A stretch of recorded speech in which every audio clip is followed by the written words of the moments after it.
the forest floor to the height canopy, the world of the Pteridophytes hides thousands of untold secrets. We venture deep into National Botani Garden to finally uncover them. We have found 5 of the most fascinating epiphytic Pteridophyte species to reveal their true nature. We will explore the complexity of their morphology, their unique reproductive strategies, and their vital role in sustaining our tropical biodiversity. Let's explore with us!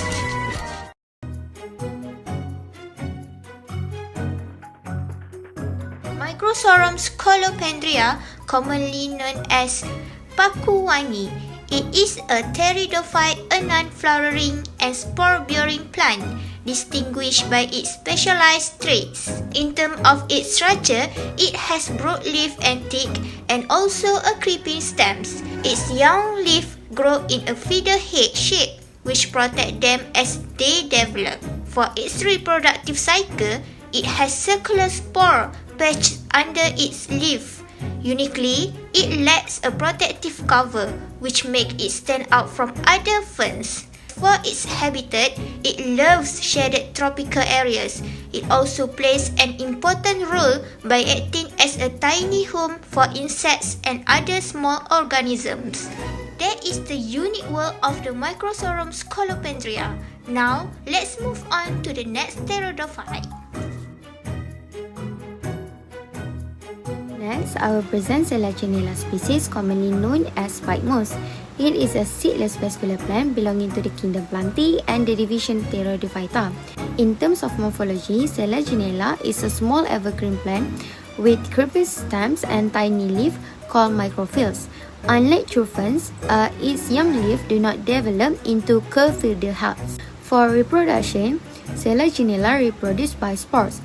The spores are produced in cone-like structure called strobili at the tips of the stems. It also produces 2 types of spores, microspores and megaspores.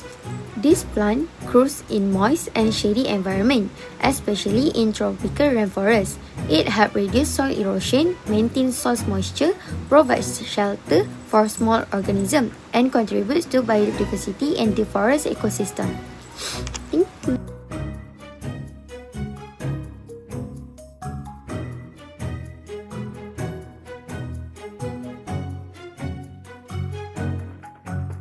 Good day everyone, today I will present my plant which is my specimen which is the Nephrolysis species commonly known as the sweet fern or Boston fern. As you can see on this slide, this is the biological classification of Nephrolysis species.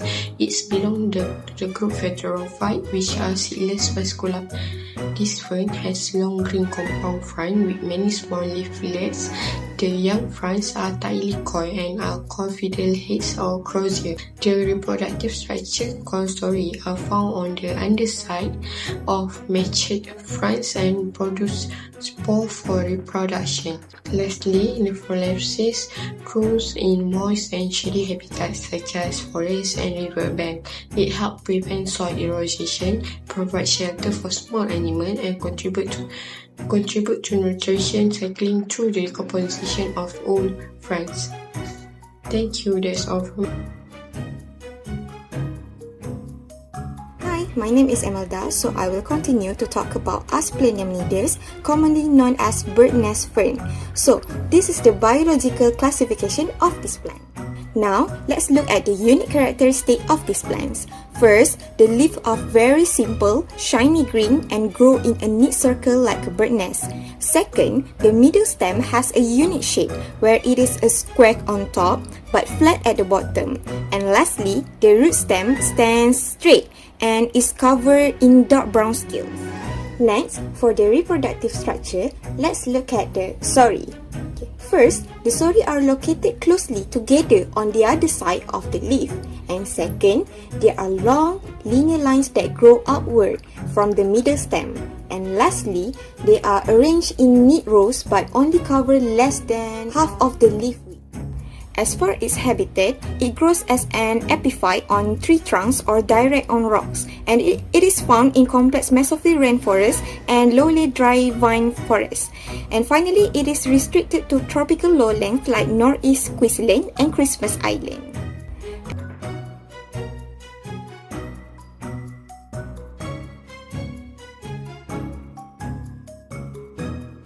Hi, my name is Fatin and I would like to present Gonia Flavian percussum. It is a type of fern that belongs to the Pteridophytes group. So this is the biological classification of this plant. Now let's talk about its characteristics. This fern has long dripping fronds. The fronds are pinnates, which means that they are divided into many small leaflets called pinnae. It usually grows on tree trunks as an epiphyte. The leaf blade has granular hairs and haditudes. The pinnae are joined to the rachis or the main stem of the leaf. It also has long creeping rhizomes that allow the plant to spread horizontally. Like all ferns, it reproduces using spores. The spores are found in small round structures called sori on the underside of the leaf. The sori are arranged in one row on each side and they are yellowish-brown in color. For its habitat, this fern grows in warm and tropical area that can be found in Malaysia and Singapore. It provides a home for small insects and can also be used as bioindicator in humid environment. In conclusion, Pteridophytes are a fascinating and diverse group of seedless vesicular plants. Through our study on the 5 distinct species that we found, we can clearly see how each plant has developed its own unique morphological features. From their specialized leaf structures to their rhizome systems, this adaptation allowed them to thrive and survive perfectly in their respective habitats. More importantly, studying these 5 species help us appreciate the crucial roles pteridophytes play in maintaining the balance of our forest ecosystem. That's all from our group and thank you for watching.